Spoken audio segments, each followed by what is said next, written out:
Hello, नमस्कार. कसे आहात सगळे? मी श्रद्धा स्वागत करते पुन्हा एकदा एका नवीन व्हिडिओमध्ये. खरं तर खूप दिवसांनी आज व्हिडिओला पुन्हा सुरुवात करते आहे. बराच गॅप झालेला आहे माझा. चला तर मग खूप काही आत्ता बोलत नाही. आज दिवसभरात काय काय घडतं ते बघूया. माझा कंटेंट असा आहे की मी डेली रुटीन शूट करत असते. सो बघूया आज दिवसभरात काय काय घडतं. तुम्हीसुद्धा माझ्याबरोबर या. खरं तर जीवनात प्रत्येकाला यश हवं असतं, पण ते इतकं सहज मिळालं तर कसं ना. त्यासाठी आपल्याला खूप कष्ट आणि मेहनत घ्यावी लागते. याला अजिबात पर्याय नाही.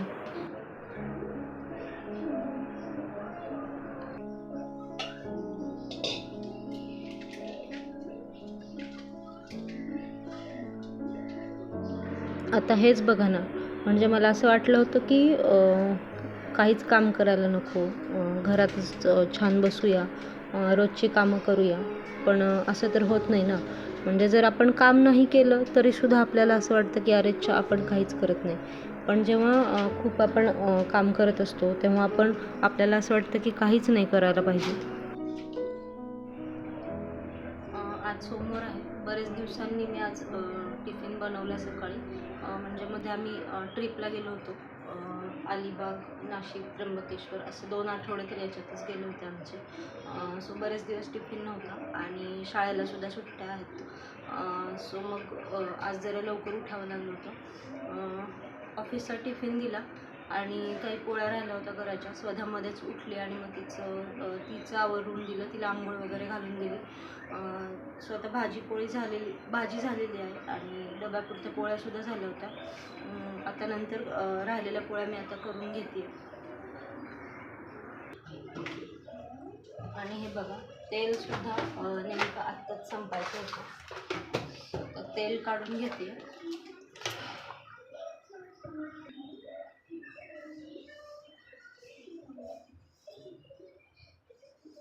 ही बरणी मी धुवून ठेवली होती आधीच. आले आता.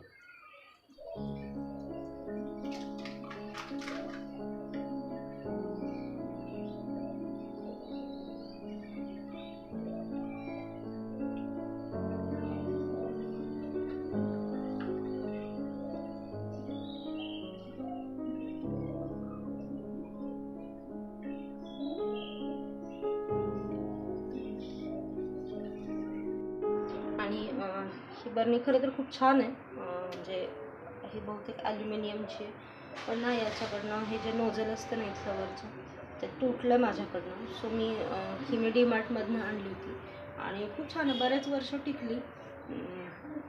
सो आता बघूया पुन्हा एकदा अशीच मिळते आहे का.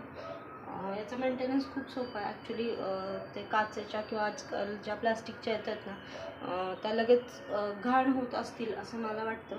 सो ह्याचा मेंटेनन्स खूप सोपा आहे. घासली की पटकन स्वच्छ निघते, किंवा मग ओल्या फडक्याने नुसतं बाहेरून पुसलं ना, कधी कधी इथं तेलकट वगैरे झालं असेल तर तरीसुद्धा ती स्वच्छ निघते आणि दिसायलाही स्वच्छ दिसते. सो मी पुन्हा एकदा बघणार आहे डीमार्टला अशी मिळते का ते. आणि आता स्वतः बसली आहे, तिला भूक लागली आहे. बघूया, तिला आता काहीतरी खायला देते आधी, गरम पोळी वगैरे, आणि मग तुमच्याशी बोलते. आणि ना, तुम्हाला एक मज्जा सांगू का. आता स्वतः भूक लागली असं म्हणत होती, म्हणजे छोटी मुलगी, आणि ती मला विचारत होती की भाजी काय. सो तिला असं अपेक्षित असतं की आई भेंडी म्हणेल, पण मग आज आहे गवारीच्या शेंगांची भाजी. तर मग आता जर मी आधीच गवारी असं म्हटलं असतं ना, तर मग ती नाही म्हणली असती किंवा रडली तरी असती जोरात. सो मी काय केलं की गवार भेंडी असं म्हणली. सो तिला आता बघूया कळतंय का नाही ते.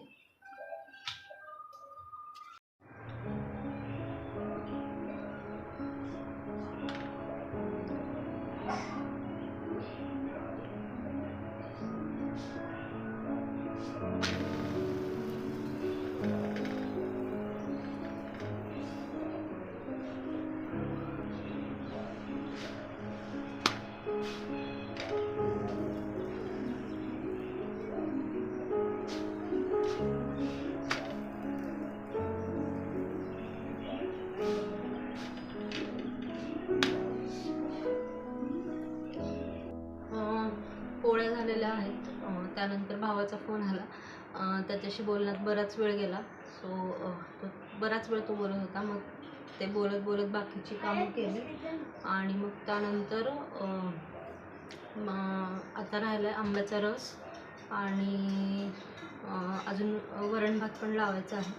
सो अशी कामं राहिली आहेत, बघूया.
मुलांचं मध्ये मध्ये असं काहीतरी सुरूच असतं. सो सियाला आता दही चटणी आणि पोळी खायची होती. सो तिला ती दिली वाढून. मी आता कुकर लावते आणि आंब्याचा रस करते.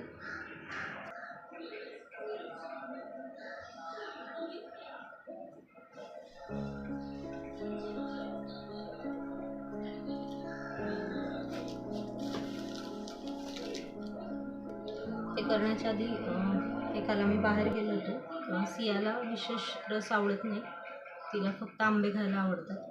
म्हणून मग तिच्यासाठी हे काही चोखून खायचे आंबे आणि काही असे केशर आंबे आणले होते कापून खाण्यासाठी. सो ते आधी नीट ठेवते आणि मग आपण चांगल्या आंब्यांचा रस बनवूया.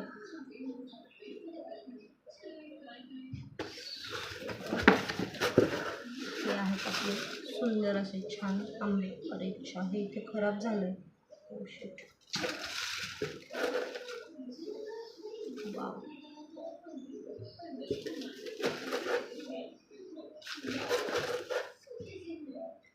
सो चला मग आता आंब्यांचा रस करून घेते आणि बोलते. सो हे आंबे आधी मी पाण्यात घालून घेते आणि मग तोपर्यंत कुकर लावते. असं म्हणतात की आंबे जर थोड्या पाण्यात घालून ठेवले तर रस काढायला सोपा जातो.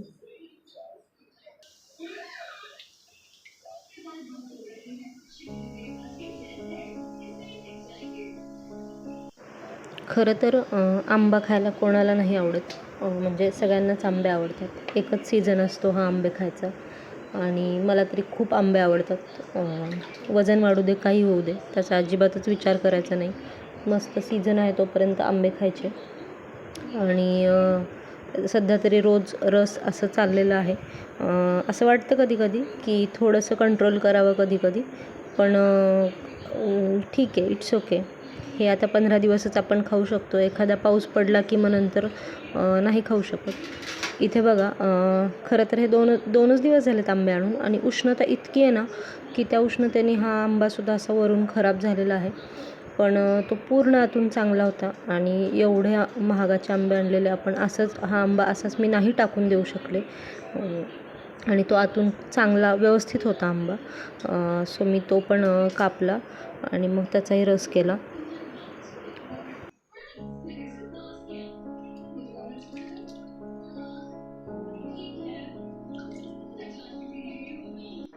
आमच्याकडे असा आंबा पिकवूनच आंब्याचा रस करतात. म्हणजे लहानपणापासून मी हीच पद्धत बघत आली आहे. त्यामुळे मला याच पद्धतीने रस करायला बरा वाटतो आणि तो सोपाही असतो.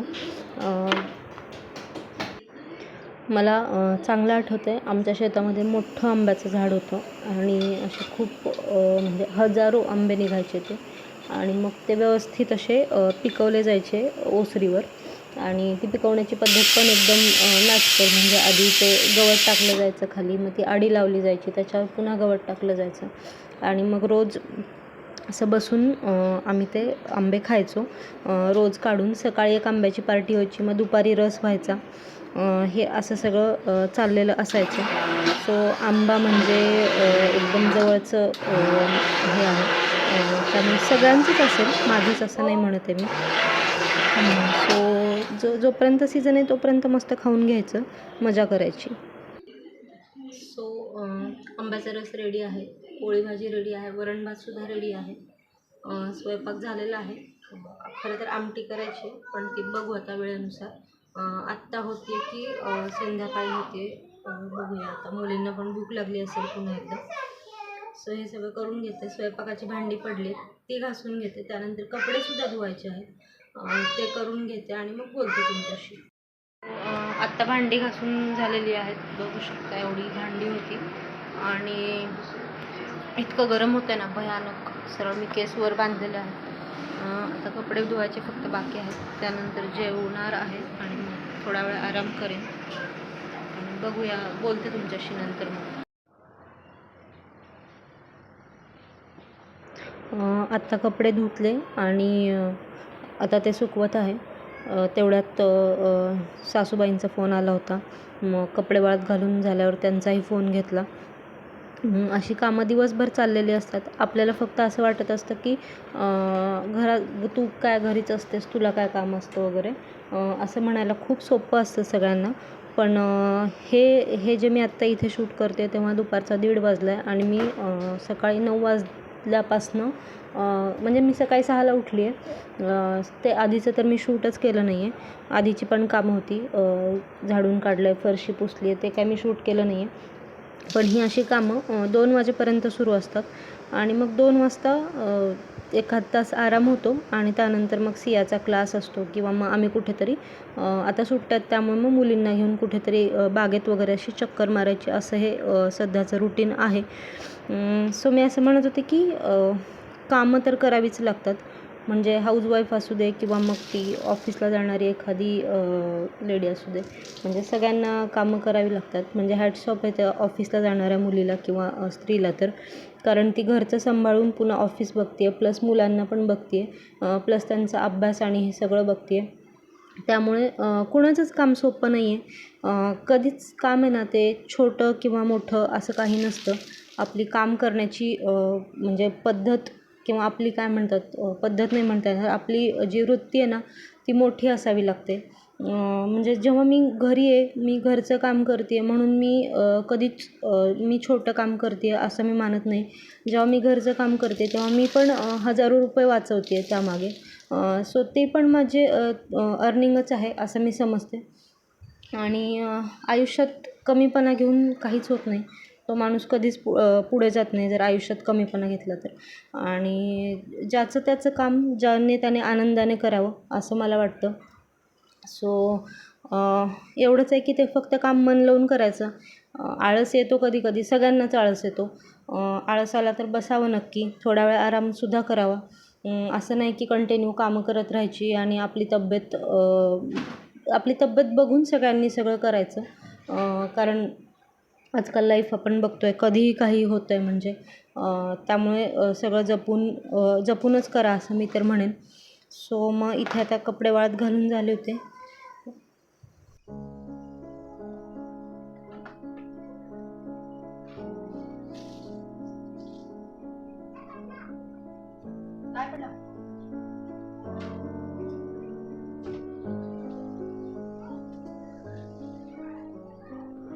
चला तर मग त्यानंतर मी मस्त असं जेवण केलं आणि मला सांगा आजचा ब्लॉग कसा वाटला.